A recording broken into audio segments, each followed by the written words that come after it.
עצים, זה כל מה שנשאר בי.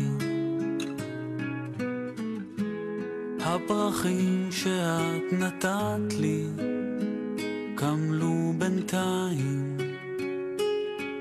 דרכים בהן אני הלכתי, עכשיו חוזר על עקבותיי אחרי שלא מצאתי את שחיפשתי.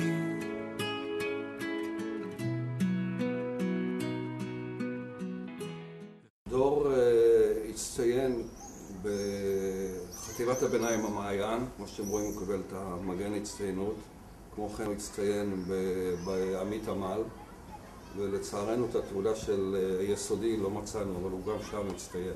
בית הספר שכל 22 מתלמידיו ואחד ממוריו.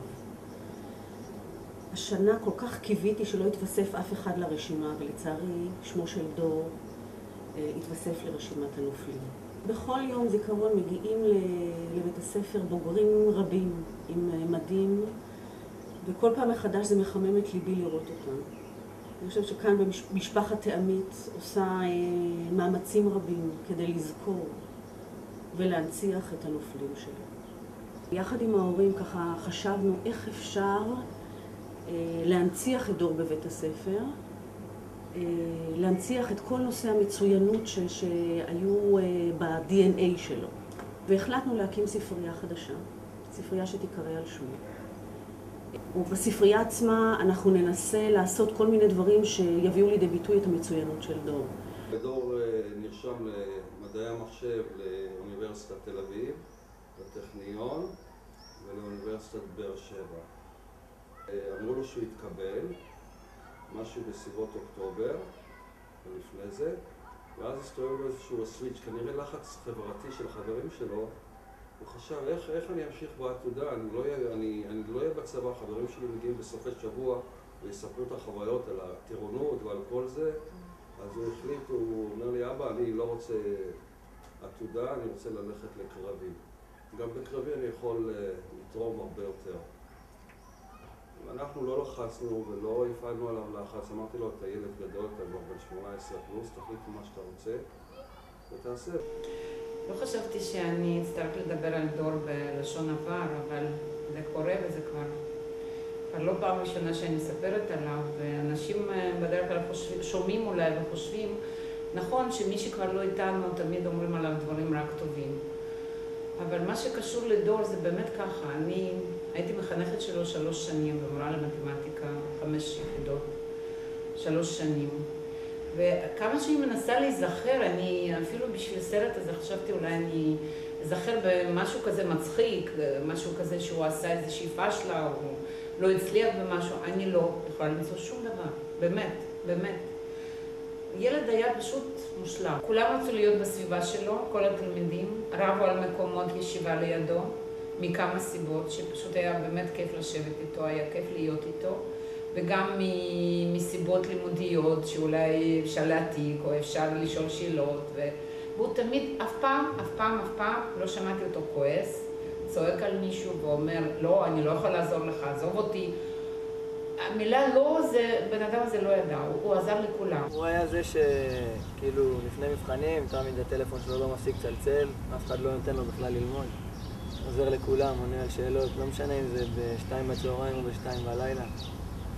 אחד שאפשר לסמוך עליו, בכל, כאילו, הרבה מעבר ללימודים. אני זוכר כבר מהצבא את ההשבעה שלו.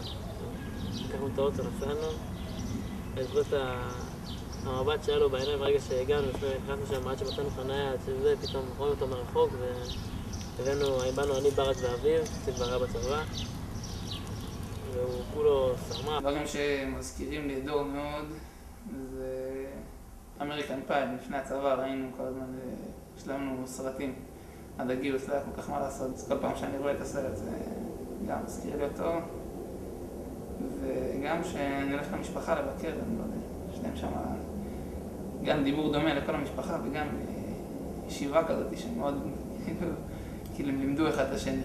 היה לו מפקד בשם זעיר. דרוזי. זעיר, מקסים, בחור מדהים.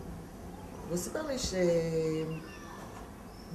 מבחנים כמובן במהלך הטירונות והאימון מתקדם. אז הוא, כדי שהם יגיעו שיצליחו במבחנים, אז הוא אמר להם, מי שמוציא ציון מעל 95 מקבל פרס. טוב, אז הוא אומר לי, טוב, כמובן שדור גמר לי את כל הפרסים. והיה איזה מבחן אחד שהוא הוציא 85. דור כמובן מאוד התבאס. איך זה שהוא לא מוציא 100, 99, 98? מה פתאום 85? 85 זה לא מתאים לו. הוא ניגש לזעיר ואמר לו, זעיר, אני רוצה מועד ב'. אז הוא אומר לו, דור, בצבא אין מועד ב'. דור כמובן לא ויתר. הוא ישב לו פה על הברית במשך שבועיים. לאן שהוא הלך, הוא רץ אחריו ואמר לו, זעיר מועד ב', זעיר מועד ב'. טוב, כמובן נשבר לו, הוא אומר, אני אתן לו את המועד ב', שירד ממני.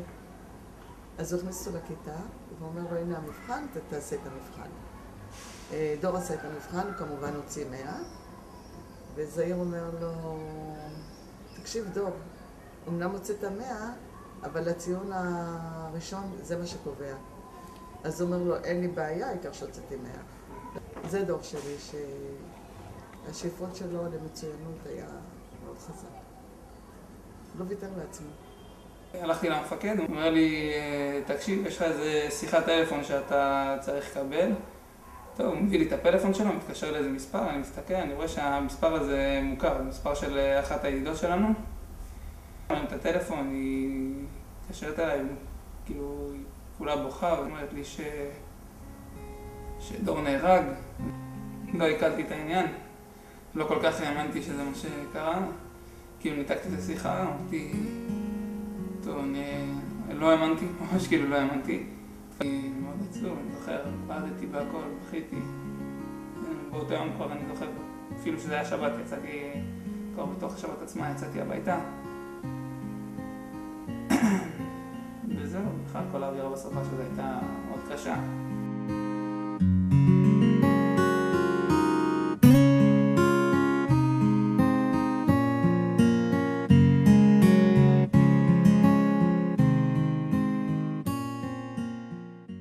המ"מ שלי קורא לי,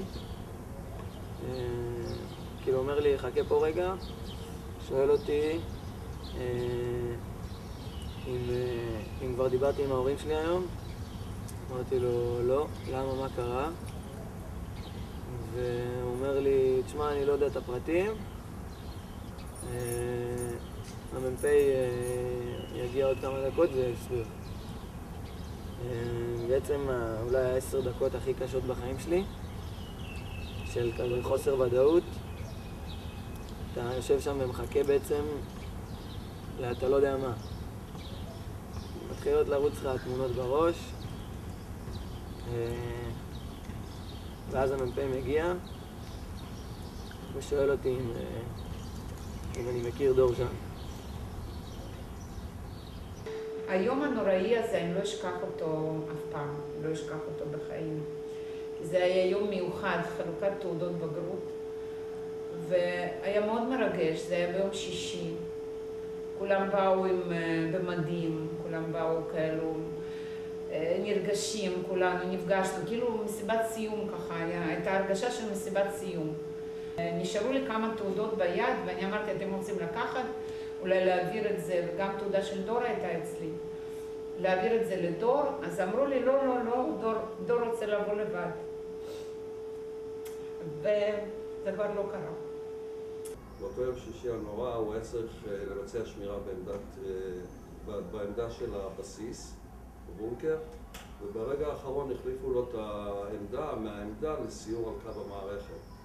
ב-5 בבוקר הם יצאו לסיור, עם נהג שהם לא מכירים, וב-11:30 בבוקר הג'יפ התהפך בגדר המערכת. דור היה מאוד זהיר בעניין של החגורות בטיחות וכל הדברים האלה, תמיד הוא היה מעיר לי. והתברר בסוף, בבדיקה שעשה האלוף, שקילומטר לפני התאונה היה שער, ודור היה צריך לרדת, לפתוח את השער, הג'יפ עובר, הוא סגר את השער, ואז הוא התיישב שוב פעם בג'יפ אחורה. ובגלל החגור והאפוד הוא לא הצליח לתפוס את החגורה. וכנראה שהוא לא הכיר את הנהג, כנראה שהוא היה טירון, הוא פחד במפקדים שם, ומה שזה לא יהיה. והנהג התחיל בנסיעה בלי לשאול אותו אם הוא חגור או לא. ממש 1,000 מטר אחרי זה, לפני שהוא הספיק להיות קשור, הג'יפ התהפך, הנהג עף מהרכב, גם הוא היה בלי חגורה, אבל הוא עף מהרכב, ודור נכנס ונקלע בין העגל לבין המשאב של הנהג.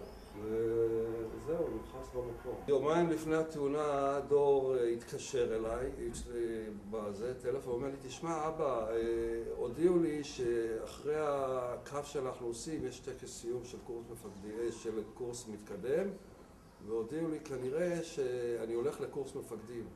אני לא אשכח את המילים האלה. הוא אומר לי, אבא, אתה יודע, אבל בצבא עד שזה לא מתקיים, עד שזה לא קורה, זה לא קורה. אחרי שדור נהרג, אני בדיוק דיברתי עם דני, אמרתי לו, אתה יודע מה דני? אני מחפשת משהו קטן, קטן, שהכעיס אותי, שדור הכעיס אותי, שהייתי צריכה לכעוס עליו, שמשהו שהוא לא עשה בסדר. אני פשוט לא מצאתי שום דבר שגרם לי לכעוס עליו, להתעצבן. הוא פשוט היה מושלם, מושלם. שנה חלפה מאז אותו יום נורא, ואנו עדיין לא מאמינים ולא מעכלים. בחצי שנה הראשונה הדמעות לא פסקו לרגע אחד. בזמן נסיעה ברכב אני סוגר חלונות, שם משקפי שמש ובוכה ללא הפסק. הדמעות לא מפסיקות ואין לי שליטה עליהן. דור יקירי, אומרים שיש חיים לפני אסון ויש חיים אחרי אסון. אני אומר שאין חיים אחרי אסון. אנו רק נושמים וזהו. זה כמו ללחוץ על פאוז, זה כמו ללחוץ על סטופ. הכל נעצר. כל החושים וטעמי החיים נעלמו כאילו לא היו מעולם.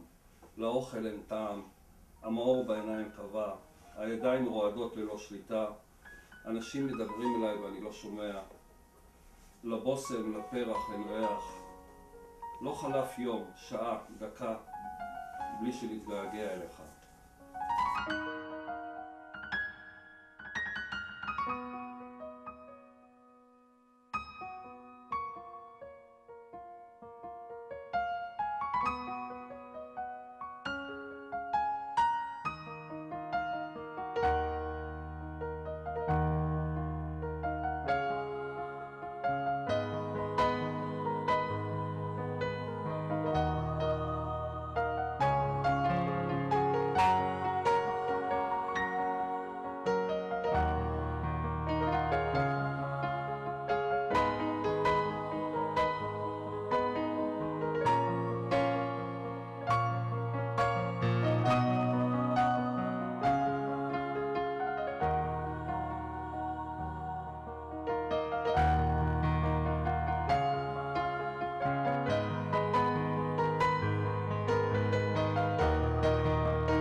דור יקירי,